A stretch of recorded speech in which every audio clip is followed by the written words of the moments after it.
Welcome back, Interior Sports fans. Joe Cook here with your local Thursday Sportscast. It's a good time to be an Ice Dogs fans. There's a lot of good things happening right now with the junior hockey program. The NAHL's leading scorer and assist man, Ice Dog forward Todd Burgess, is one of 9 league players and alums on the latest NHL Central Scouting Rankings. He appears at number 203. Reggie Lutz is the Midwest Star of the Week after a 5-point series against Springfield that resulted in a sweep. The Big Dipper is up for nomination again for the Kraft Hockeyville contest. The Dipper was a national finalist last year and won $20,000. You can nominate the Dip until March 11th on crafthockeyville.com.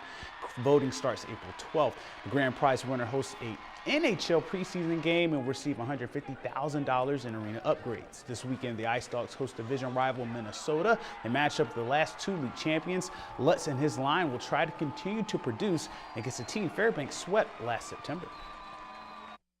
Our line's just been clicking with me, Tomberlin, and Anderson. Cross played with us this last weekend because Anderson was out with his knee. But yeah, I think we just really started clicking against this team, and our chemistry is really going right now. You know, they're a new team, or a different team than last year. We are as well. Obviously, there's been success with both programs over the last 3 or 4 years, and it's always a battle. All our games seem to be close, whether we're there or here, so we got to be prepared for that, and our game needs to step up another level for sure. And here are some results from high school basketball and hockey. In today's early Dean Cummings tournament games, in the girls' games, Monroe fell 37-35 to Galena. A close one there. Savannah Mapp had a career-high 21 points for Monroe. The Valdez girls defeat Allison 52-36. Hutchinson, they win 51-36 over Houston. In the boys' bracket, Hutchinson won their first game of the year, 54-44 over Houston, and the Rams topped Valdez 52-33. In the hockey last night, West Valley beats Colony 6-1. Insane stats. Gabe Rankin scores 5 goals, and Stasi Skorowski had 5 assists for the Wolfpack in the win.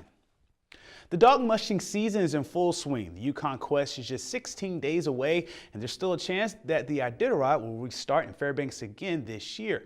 But tonight we focus on the other realm of the sport, sprint mushers. We meet a family that is continuing the tradition of mushing from generation to generation.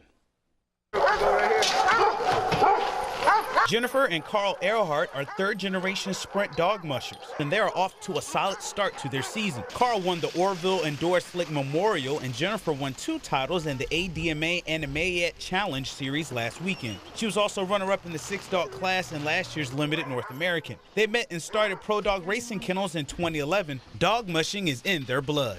Dogs are part of our Athabascan culture, a part of Alaska Native culture as a whole. They were used for transportation. The dog mushing, the racing, gives us a reason to still have dogs and to own kennels, so it's like carrying on a tradition. The Earhart's home has trophies everywhere from various races throughout the years. Their children Zoe, Corey, Shayla, Brianna, and Dion all mushed too. Last week in the junior races, Zoe won the 3-dog class and Dion placed 4th in the 2-dog class, her very first race. Dog mushing gives them a chance to be together. Sprint and limited mushing is really great because the kids can do basically similar to what we're doing also. The sport of dog mushing, distance or sprint, is expensive. An average season of mushing costs the Earharts around $20,000 for a kennel that is currently at 23 dogs, which is relatively small. I know what it costs per dog per day. I have an average cost. My goal always every year is to try to get the dogs to sort of pay for themselves with races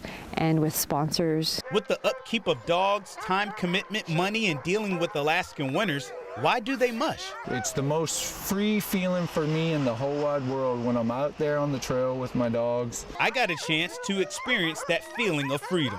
Now I'm about to see how it really feels to be out on the dog mushing trail.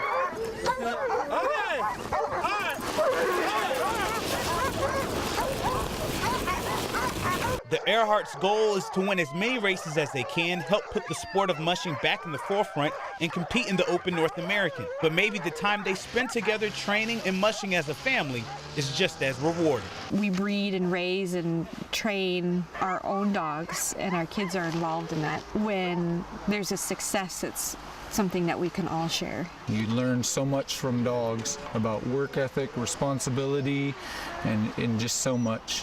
Joe Cook reporting. And if you'd like to become a Pro Dog Race Kennel sponsor, go to their Facebook page. You can email prodogkennel@gmail.com. Great experience out there, dog mushing for the first time. But that'll do it for Sports Tonight. Thanks for watching. Mike Schultz is next with weather. And as always, we'll catch you next time.